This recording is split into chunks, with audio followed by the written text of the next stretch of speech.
বন্ধুরা, এই ছেলেটি শুধু গেম খেলতে অনেক ভালোবাসে। সারাদিন বাড়িতে থেকে শুধু গেমই খেলে এবং তার বড় ভাই তাকে নিয়ে খুবই চিন্তা করে, কারণ সে কোনো জব টপ কিছুই করে না। তখন তার বড় ভাই এসে তাকে জিজ্ঞাসা করে, তোমাকে না একটা চাকরি খুঁজে দিয়েছিলাম, ওখানে তোমার ইন্টারভিউ দেওয়ার কথা ছিল, তুমি ওখানে ইন্টারভিউ না দিয়ে তুমি এখানে গেম খেলতেছো?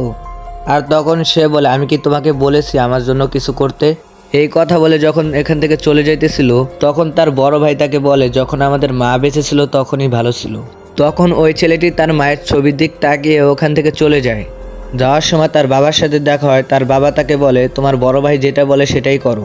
তখন তার বাবার দিক তাকিয়ে বাড়ি থেকে বের হয়ে যায়। বাড়ি থেকে বের হওয়ার পর তার বন্ধুকে মেসেজ করে এবং তাকে দেখা করতে বলে। তার বন্ধু একজন ওয়েটারের কাজ করত এবং তার বন্ধু আরেকটা ছিল, তাকেও আসতে বলে।